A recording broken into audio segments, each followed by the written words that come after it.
You were born into a strange world, like a candle you were meant to share the fire. I don't know where we come from, I don't know where we go, but my arms are made to hold you, so I will never let you go. 'Cause you were born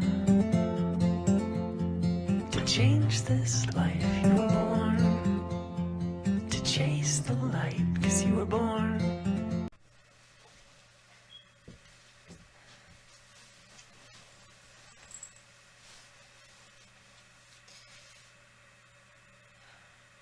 Hello everyone.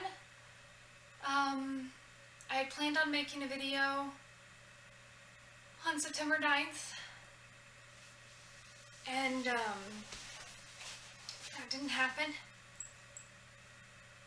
I was wanting to make it after my baby visit, but as you're about to find out, a lot's happened.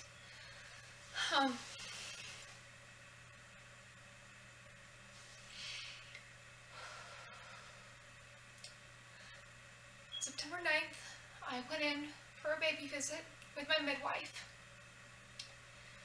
and everything was fine. My weight was fine, and my proteins were fine and everything, and just all around everything was going perfectly. And then she went to find my baby's heartbeat, and she couldn't find it. We just joked saying, "Oh hey, he's playing hide and seek." And she said, "Well, I want to know. We need to know what his heartbeat is so we can keep a record of it." So she scheduled us for a last-minute sono at the clinic, and we went in, and me and my husband got so excited because we were thinking, we were going to find out October 2nd what the gender was. And my husband jumps out of the chair and is all excitedly looking at the screen, and I'm waiting for them to turn it and so that I can see if, like I thought, my baby was a little boy. And instead,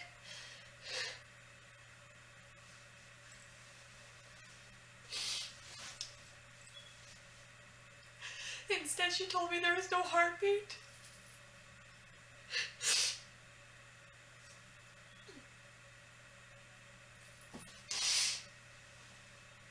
Me and my husband sat in that room for probably 30 minutes. I was trying to get a hold of my mom and my stepmom and my mother-in-law, and I finally got a hold of my mom and she got off work. We got a hold of my mother-in-law and they met us at our house. And it was really, really hard to walk into the front room because on Sunday, the 7th, I had cleaned my baby's room. We cleaned all the baby stuff out and put it in the living room so that I could shampoo and vacuum, and we hadn't moved anything, so I walked through my front door into a room filled with everything I had bought for my baby.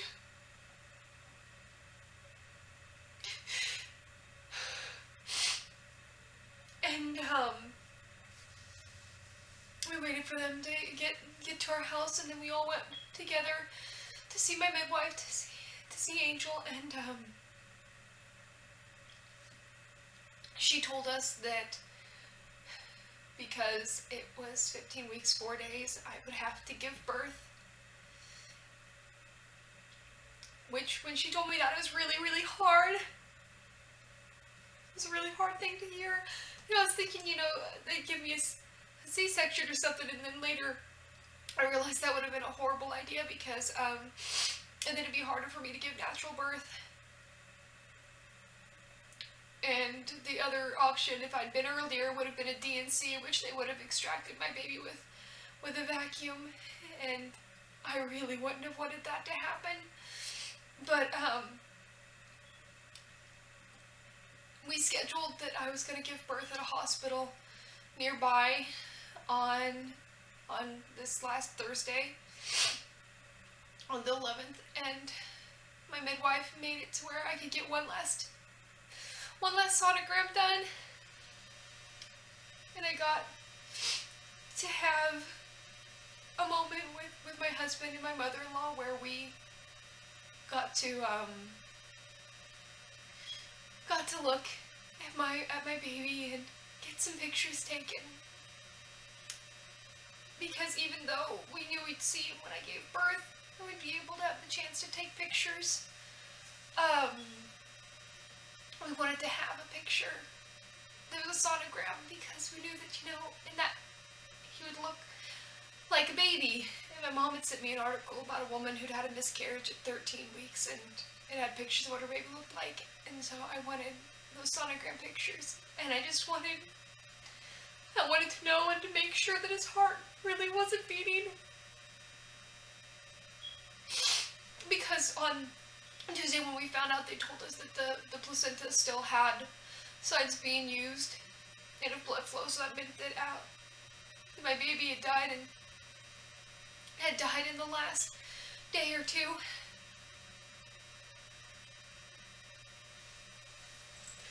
And his heartbeat was in fact gone. And the day just got harder when we were leaving because my midwife called and she was going to have to deliver somebody else's baby, so she wasn't probably going to be able to be there, and the doctor that was supposed to deliver my baby had to leave due to a death in the family. Ironic, I know. And so we ended up being scheduled to go to a different hospital, and Friday we went in. We thought that I was going to be induced, and I wasn't. Instead, they gave me, I guess it's called laminaria. Basically, they put sticks of compressed seaweed in my cervix to soften my cervix. And they would slowly expand throughout the night, so I had to carry my baby one more day longer than I thought I was going to have to. And Saturday morning at 9 a.m.,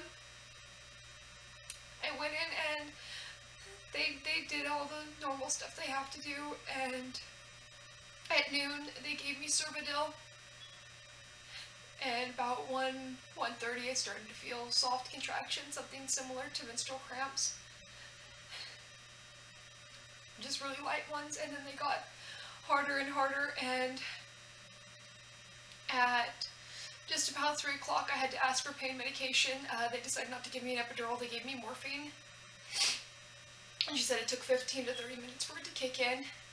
After 30 minutes, I told her the pain was still there, the morphine wasn't doing anything. They gave me something else, I can't remember what it was called, but it started with a D, and she couldn't give it to me until close to 4, and then, you know, I won't go into all the specifics because I really just don't want to, but basically the way events unfolded was I gave birth at 4:31 without the doctors. My nurse was there though, and honestly, she was one of the nicest people I've ever met, and I'm glad she was there because she made everything so much easier.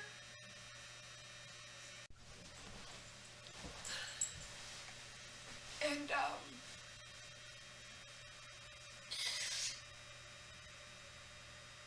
but at 4:31 I gave birth, and I gave birth to my beautiful little boy.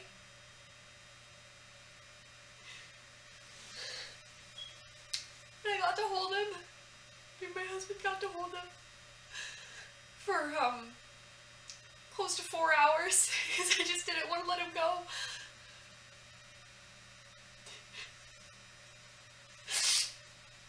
And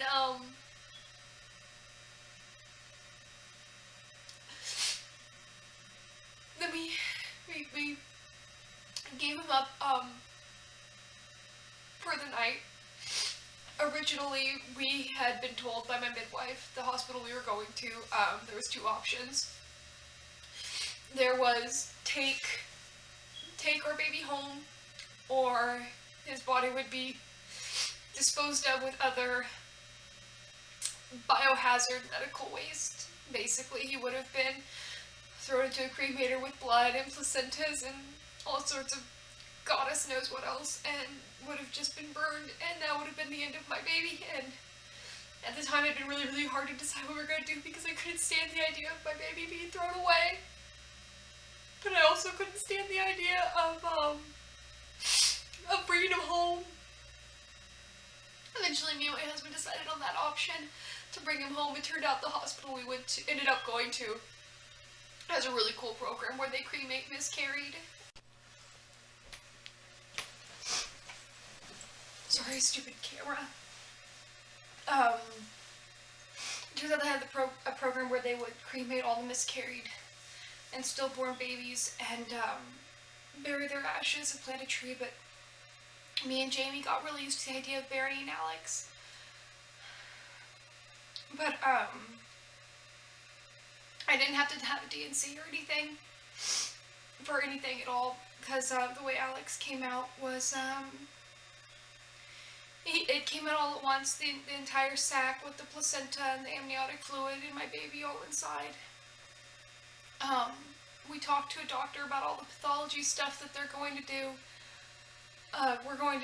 They took a lot of my blood, and they were going to autopsy Alex, but we told them no. I really didn't want my baby cut open. He'd already begun to degrade, and his skin was really thin, and I knew that they wouldn't be able to sew him back up. So, we told them no on that, but they did do a physical exam, and they were going to cut off part of his leg so they could do a chromosomal test, but me and Jamie reluctantly agreed to that. We found out in the middle of the night, though, that a very, very kind female doctor had taken part of my placenta instead, so Alex's body was left intact. The next day, we got to hold Alex another time, and it was about 30 minutes or an hour, I would think, but we just... Saturday there were people there, and Sunday we got to just have a moment alone with our son, and we had to give him back, and we left, and we had to drive back on Tuesday to get Alex's body. We could have gotten it Sunday, but my mother-in-law was in the hospital, the same hospital. She admitted herself an hour after I'd given birth because she was having problems. And that was the hardest car ride of my life. I just shut down, and I feel so horrible about it because we just drove the entire hour home in silence because I couldn't talk. I don't think I've melted once during all of this. I think it's just been crying. I can't tell. But Tuesday we buried our son in our yard, and I don't recall if I've told you guys that I'm Wiccan, but I am. And my baby was buried in all biodegradable stuff so that eventually his body can go back into the earth. He's getting he got the kind of funeral that I would want.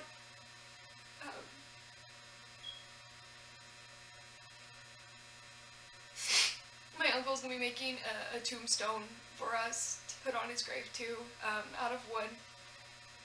I just figure, you know, we weren't planning on moving anytime soon anyways. We like our home. But no, we're really not going to, but eventually, if we ever did, you know, we'd be able to take that with us. Because eventually Alex's body's not going to be there. But until then, I have some place to go and talk to my son, and a way to cope other than despair. Everything else I bought for a baby. This is the one thing that I made for Alex because I always thought he was a boy. I mean, I made the joke that, you know, it looks gender neutral. Jedis are gender neutral as far as I'm concerned. But, this was the one thing I bought for Alex. And this bear's been what's been making me cope. I haven't gone one night not sleeping with them.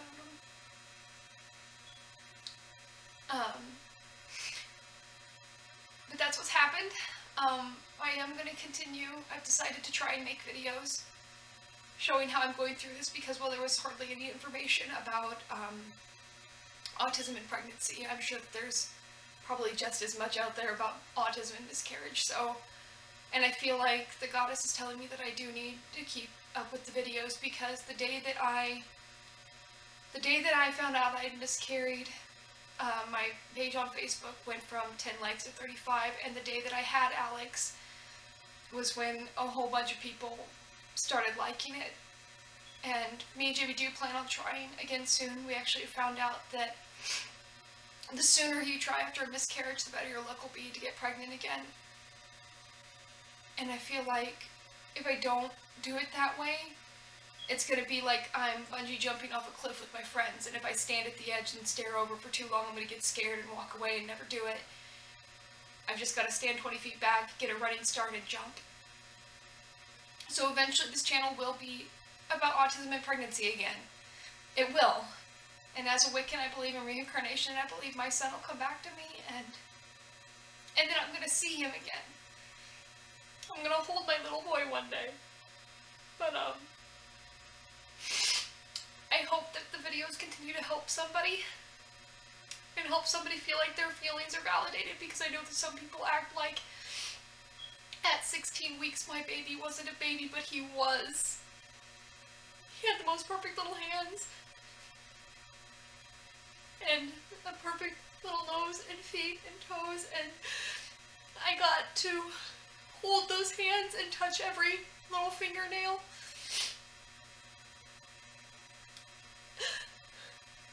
And I knew he was there. I heard his heartbeat. He was my baby.